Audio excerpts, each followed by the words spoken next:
Doctor Sachin Raj అత్యాధునిక world class physiotherapy treatment తో అన్ని రకాల నొప్పులకు శాశ్వత పరిష్కారం.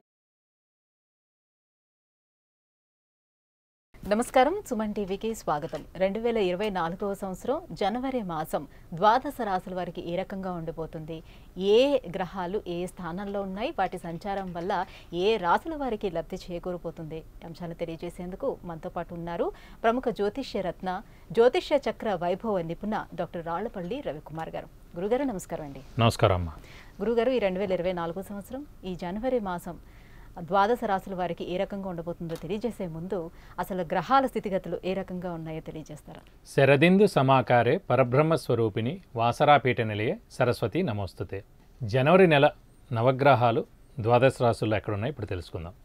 ముందుగా రవి మకర రాశిలో ఉంటారు, అలాగే కుజుడు వచ్చి మనకి ధనుసు రాశిలో ఉంటారు, రాహు యథావిధిగా మనకి మీన రాశిలో ఉన్నారు, అలాగే గురువు వచ్చి మనకి మేషరాశిలో ఉన్నారు, శని స్వస్థానమైన కుంభరాశిలో ఉన్నారు, అలాగే బుధుడు మనకి ధనుసు రాశిలో ఉన్నారు, కేతు మనకి కన్యా రాశిలో ఉన్నారు, ఇంకా శుక్రుడు వచ్చేసి మనకి వృశ్చిక రాశిలో ఉన్నారు. గురుగారు నమస్కారం. నమస్కారం. గురుగారు, ఈ 2024 సంవత్సరం జనవరి మాసం మొదటి మాసంలో సింహరాశి వారికి ఎలా ఉండబోతుంది, ఆ గ్రహాల స్థానాలు ఎలా ఉన్నాయి, వారికి ఏ గ్రహాలు అనుకూలిస్తున్నాయి ప్రతికూలిస్తున్నాయి, ఏ గ్రహాలు? తప్పకుండా అమ్మ. సింహరాశి అనగానే మనకి మఖ 1, 2, 3, 4 పాదాలు, పుబ్బ 1, 2, 3, 4 పాదాలు, పుత్తర 1వ పాదం, ఈ నక్షత్రాల సమూహం మనకి సింహరాశిలోకి వస్తుంది. సింహరాశి వారికి ప్రస్తుతం గురుబలం పరిపూర్ణంగా ఉంది, కేతు బలం మిశ్రమంగా ఉంది. ఎందుకంటే ద్వితీయ స్థానంలో ఉన్నాడు కాబట్టి. ద్వితీయం అంటే వాక్స్థానం, కుటుంబ స్థానం, నేత్రస్థానం, ధనస్థానం. సో మామూలుగానే సింహరాశి వారు చాలా స్ట్రైట్ ఫార్వర్డ్గా ఉంటారు, నీతి నిజాయితీగా ఉంటారు. ఇంకా వాక్స్థానంలో కేతు కూడా ఉన్నాడు కాబట్టి ఇంకా నీతి నిజాయితీ పెరిగిపోయి, ఇంకా ముక్కుసూటితనం పెరిగిపోయి, ఎవరిని పడితే వాళ్ళ యొక్క తప్పుల్ని వేలెత్తి చూపించడం ఇలాంటివన్నీ కూడా మామూలుగా ఉండకపోవచ్చు. కేతు గ్రహం వాడు ఉన్నాడు కాబట్టి, వాడు వాక్స్థానంలో ఉన్నాడు కాబట్టి వాడు అనిపిస్తూ ఉంటాడు అన్నమాట. అలాగే అష్టమ స్థానంలో రాహు, అదంత మంచిది కాదు.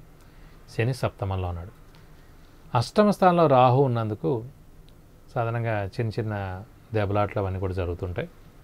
ద్వితీయ స్థానంలో కేతు ఉన్నది ఖచ్చితంగా మన వాక్కుతోటి అవతల వాళ్ళు ఇబ్బంది పడతారు, బాధపడతారు. అనవసరంగా అవన్నీ మనకి తగులుతుంటాయి.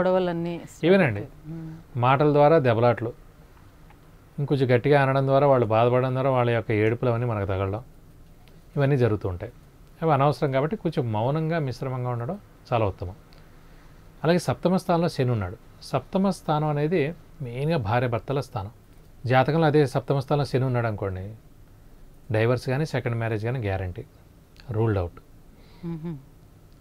అలాగే ఇప్పుడు ఈ సింహరాశి వారికి సప్తమ స్థానంలో శని ఉన్నాడు కాబట్టి ఖచ్చితంగా ఇంట్లో భార్య భర్తల మధ్యన అన్యోన్యత లోపిస్తుంది. చిన్న చిన్న దెబ్బలాట్లు అవుతూ ఉంటాయి, గొడవలు అవుతూ ఉంటాయి, మాట పట్టింపు వస్తాయి. అంటే ఇది వన్స్ ఇన్ 30 years, 2.5 సంవత్సరాలు ఈ పీరియడ్. ప్రతిరోజు ఉండాలనే లేదు. 2.5 సంవత్సరాలు ఇంటూ 12 రాసులు 30 సంవత్సరాలు అండి. సో ప్రస్తుతం సప్తమ స్థానంలో మటుకు సింహరాశి వారికి వచ్చింది ఒక 2.5 సంవత్సరాలు. ఇప్పుడు ఒక ఏడాది అయిపోయినట్టే, ఇంకొక ఏడాది ఉంది. ఇది కాకుండా సప్తమ స్థానం అంటే బిజినెస్ పార్ట్నర్ కూడా. సో వ్యాపారస్తులు ఎవరైతే ఉన్నారో వాళ్ళకి బిజినెస్లో కొంచెం ఇబ్బంది ఉంటుంది, పార్ట్నర్స్తో కూడా ఇలాగే దెబ్బలాట్లు ఉంటాయి. కాబట్టి మనం మౌనంగా ఉండడం ఉత్తమం. ఎవరో గొడవలు మౌనంగా ఉండాలి అని వాడు అనుకున్నా కూడా కేతు ఉంచనివ్వడేమో కదా. అలాగే మాట ద్వారా ఉంచనివ్వడు, ఇలాగే సప్తమ స్థానంలో శని ఉన్నందుకు వాడు ఉంచనివ్వడు. కానీ వేరే వాళ్ళ గొడవలు, వేరే వాళ్ళ మాటలు, వేరే వాళ్ళ చెప్పుడు అన్నీ కూడా మన ఇంట్లోకి వచ్చి మన భార్యాభర్తల మధ్యన ప్రాబ్లమ్స్ అవ్వకూడదు. అందుగురించి మనం జాగ్రత్తగా ఉండడం ఉత్తమోత్తమం. అలాగే అటు ఇమీడియట్ బాస్ కూడా అనుకున్నాం. సప్తమ స్థానం అంటే ఇమీడియట్ బాస్. ఇమీడియట్ బాస్తో కూడా ప్రాబ్లం. నిన్నటిదాకా వాడు చాలా బాగుండి ఉంటాడు, ఈ రోజు నుంచి వాడు మొదలు పెడతాడు. ఆ మెయిన్ బాస్ చెప్తుంటాడు, వీడు టైంకి రావట్లేదు, వీడు ఎక్కువ లీవులు పెడుతున్నాడు, వీడు పర్మిషన్స్ పెడుతున్నాడు, వీడిని అక్కడ ఉంది కదా ఆ ఊరికి ట్రాన్స్ఫర్ చేసేద్దామా, వీడి రిక్వైర్మెంట్ అక్కడ ఇంకా చాలా బాగుంటుంది, ఇలాంటివన్నీ మొదలవుతాయి అన్నమాట. సో ఇమీడియట్ బాస్తో ప్రాబ్లం, బిజినెస్తో ప్రాబ్లం, బిజినెస్ పార్ట్నర్స్తో ప్రాబ్లం, వైఫ్ అండ్ హస్బెండ్ మధ్యన ప్రాబ్లం. సో సింహరాశి వారు ఈ 3 ప్రాబ్లమ్స్ని అధిగమిస్తే బెస్ట్. వ్యాపారం లేరు, ఓ పాయింట్ పోయింది. ఇమీడియట్ బాస్ ఎక్కడో ఒకటి తప్పుడు, మనం కామ్గా వాడికి సరెండర్ అయిపోవాలి. గుర్తుపెట్టుకోండి, సరెండర్ అనేది అయిపోతే ఎవరు ఏమనరు. కాబట్టి సరెండర్ అయిపోవడం, అటు భార్య భర్తకో, భర్త భార్యకో. ఎందుకు మన టైం బాగాలేదు కాబట్టి. టైం పోయిన తర్వాత మళ్ళీ మన ఇష్టం. సో అలాంటి సిచ్యువేషన్స్ వస్తుంటాయి కాబట్టి మనం కొంచెం జాగ్రత్తగా ఉండాలి. కానీ గురుబలం పరిపూర్ణంగా ఉంది కాబట్టి దైవబలం బాగుంది కాబట్టి మనకి అన్ని రకాల శుభకార్యాలు ఏవైతే ఉన్నాయో అన్ని రకాల శుభకార్యాలు శుభ ఫలితాలు మటు ఖచ్చితంగా ఇస్తాడు. ఈ ఒక్క 2-3 మైనస్ పాయింట్స్ తప్ప. రాహు బాగాలేదు అని చెప్తున్నారు కాబట్టి వాళ్ళు ఆ వాహనాలు నడిపేటప్పుడు ఏమైనా జాగ్రత్తలు తీసుకోవాల్సి ఉంటుందా? ఖచ్చితంగా అండి. ఎందుకంటే అష్టమ స్థానం అనేది ఆయుష్ స్థానం, యాక్సిడెంట్ స్థానం రెండు కూడా. సాధారణంగా ఆయుష్ కారకుడు కాకపోయినా రాహు, యాక్సిడెంట్స్ కారకుడు మటుకు కుజుడు అవుతాడు, రాహు అవుతాడు. కాబట్టి రాహు అనేవాడు అష్టమంలో ఉన్నాడు కాబట్టి యాక్సిడెంట్ జరిగేందుకు అవకాశాలు ఉన్నాయి సింహరాశి వారికి. కొంచెం మెల్లిగా జాగ్రత్తగా నడపండి. ర్యాష్ డ్రైవింగ్ వద్దు, స్లోగా నడపండి.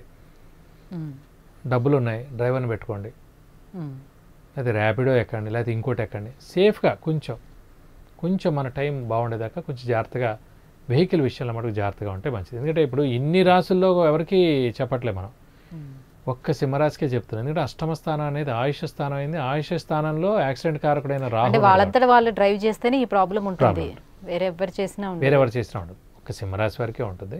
కానీ మళ్ళీ వాళ్ళ జాతకంలో ఇండివిజువల్గా శని బాగున్నాడు, కుజుడు బాగున్నాడు, అవన్నీ బాగున్నాయి అనుకోండి, వాళ్ళకి ఏం ఇబ్బంది ఉండదు. చిన్న యాక్సిడెంట్లు అయినా కూడా ఇబ్బంది ఉండదు, వాళ్ళు యాక్సిడెంట్ చేయకపోవచ్చు కూడా. కానీ గోచారం చూపిస్తుందంటే మనం జాగ్రత్తగా ఉండాలి. ఎందుకంటే ఈవెంట్ అనేది జరిగేది ఓన్లీ గోచారంలోనే. గృహయోగం అనేది ఏ రకంగా ఉంది? ఖచ్చితంగా. ఎందుకంటే భాగ్యస్థానంలో ఎప్పుడైతే గురువు ప్రవేశిస్తాడో ఖచ్చితంగా సంవత్సర కాలం అంటే మనకి 2023 ఏప్రిల్ నుంచి 2024 ఏప్రిల్ లోపల ఖచ్చితంగా ఎప్పుడైనా సరే స్థలం కానీ ఇల్లు కానీ గృహం కానీ కొనేందుకు అవకాశాలు 100% ఉన్నాయి సింహరాశి వారికి. కొంచెం మానవ ప్రయత్నం చేయడం, మానవ ప్రయత్నం చేస్తే చాలు. ఖచ్చితంగా ఈ 1-2 మంత్స్లో ఎప్పుడైనా కూడా కొనేందుకు అవకాశాలు చాలా ఎక్కువగా ఉన్నాయి. ఎటువంటి పరిహారాలని పాటించుకోవాల్సి ఉంటుంది? ఏ దైవారాధన చేసుకోవాల్సి ఉంటుంది? ముఖ్యంగా ఇంకా అష్టమంలో రాహున్నాడు కాబట్టి ఇంకా యానార్థం ఉంటాడు కాబట్టి, మొన్న నవంబర్ 1 నుంచే స్టార్ట్ అయ్యాడు కాబట్టి అమ్మవారిని ఎక్కువగా పూజించాలండి. అలాగే సుబ్రహ్మణ్య స్వామిని కూడా ఎక్కువగా పూజించాలి. ప్రతిరోజు సుబ్రహ్మణ్య స్వామి అష్టోత్తరం చదువుకోవడం, అలాగే అమ్మవారి అష్టోత్తరం చదువుకోవడం.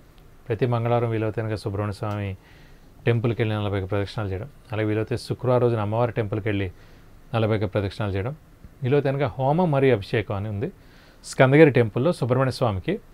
కడితే ఆన్లైన్లో కూడా కట్టచ్చు. అది కడితే మనకి ఒక 1 year పాటు మంచి బలం ఉంటుంది. సో ఇటు శని సప్తమంలో ఉన్నందుకు కూడా ఈ భార్యాభర్తల మధ్యన అన్యోన్యత లోపించింది కూడా ఈ సుబ్రహ్మణ్య స్వామి హోమ అభిషేకంతో కవర్ అయిపోతుంది. యాక్సిడెంట్ ప్రోన్ ఏమన్నా కూడా అవన్నీ కూడా కవర్ అయిపోతాయి.